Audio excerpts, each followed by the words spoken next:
days are cooler, nights are warmer, and I put the blame on you.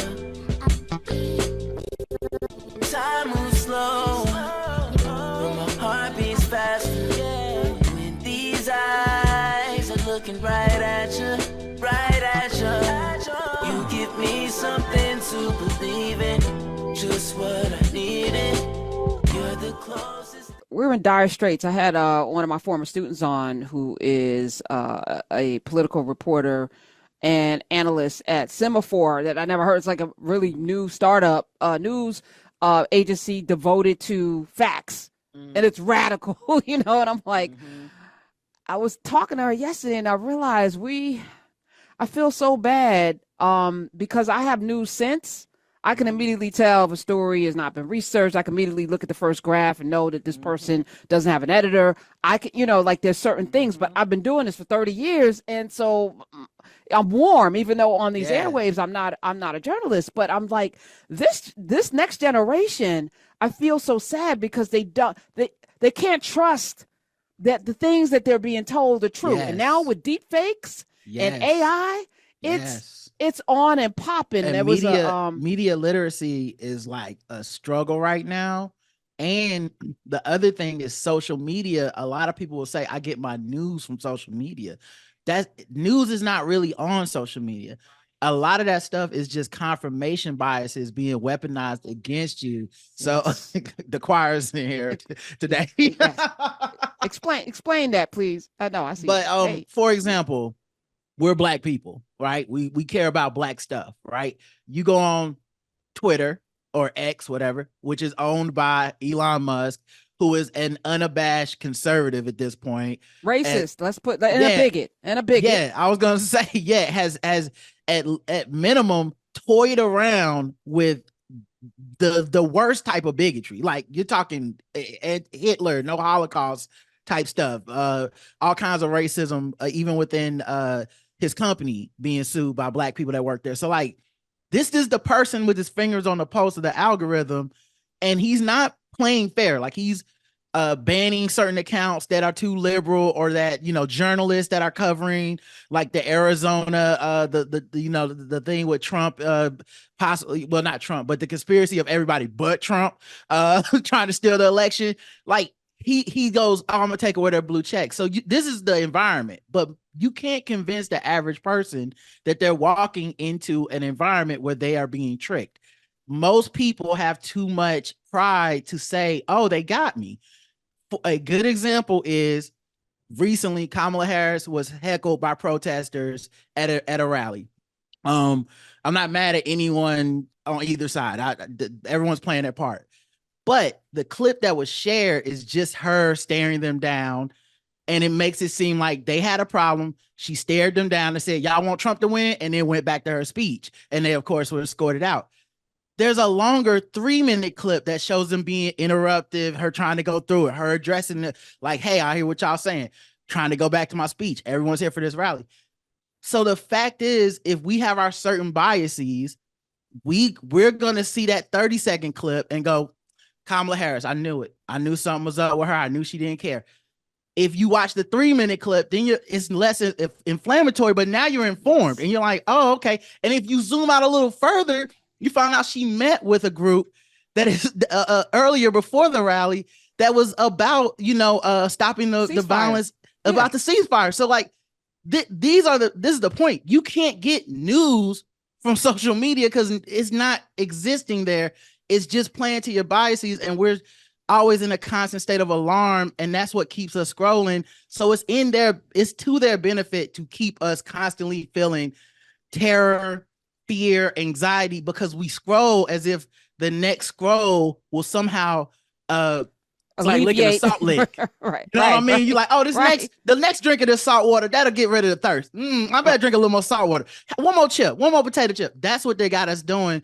And so, yeah, I forgot to mention earlier when you said news sources. the AP, and Routers. I go to them. I have them sending me an email every day. Reuters.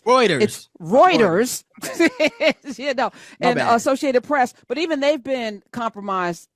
They've put out stories from time to time, right, that haven't been correct because you want to be first, not necessarily right, and you'll correct yourself later because they do update their site when things are wrong. But we're in dire straits. I wanted to start off the show here, and I thank you for walking this journey with me. Last night, Lawrence O'Donnell was hotter than fish grease at his own network and at all the media.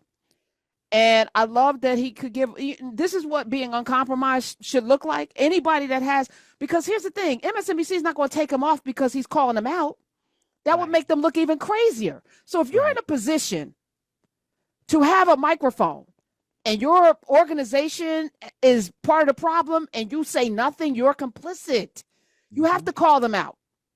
Christiane Amanpour was like, yeah, nah. Matter of fact, and I forgot what the instance was, and I think it was Trump related, where she was like, oh, no. They were bringing on the lady that was a Republican to be not just a Republican, an election denier, and all. They were going to hire that woman to be as a commentator. And she was like, yeah, nah.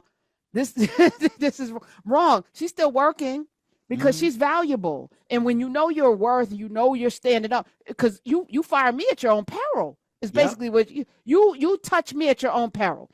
So Lawrence O'Donnell last night, I'm gonna play 3 clips where he talks about the news network. So Trump held a rally at Mar-a-Lago, I think it was. And he went on for an hour, press conference. I'm gonna call it a rally because I don't know, because a press conference, you go, no, answer my question. Right. No, I asked. Nobody else gets to ask a question until he answers my question. That's what you do, right? If you're a journalist. Excuse me, sir, answer my question. No, the question was, I'm going to ask it again. Can you answer this? Yes or no? None of that happened. And they let him go on for an hour. So Lawrence was hot. Let's play the first clip. And absolutely no comment from the reporters who were allowed to throw questions at him today about how could you possibly flip-flop like that. Well, it was 2016 all over again today.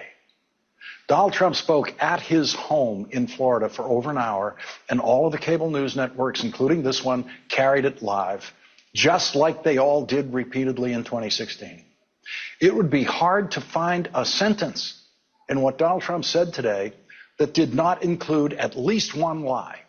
Some of the networks tried to play catch-up with fact-checking after Donald Trump finished speaking, but that, of course, is way too late and utterly useless. No network even attempted to fact-check every lie Donald Trump told.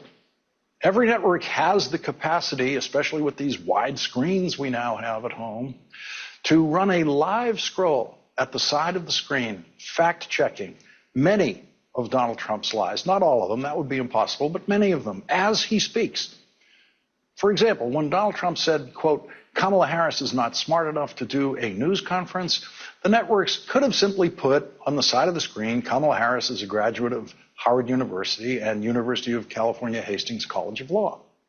Of course, Donald Trump proved once again today that he is not smart enough to do a news conference by saying something that was provably false in every response he gave to every single question.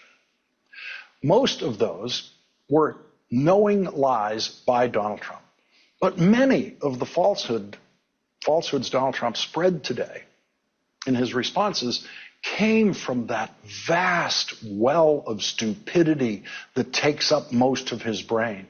The stupidest person who has ever won a nomination for president stood there in front of those reporters and said his opponent isn't smart enough to do what he was failing at right in front of those reporters.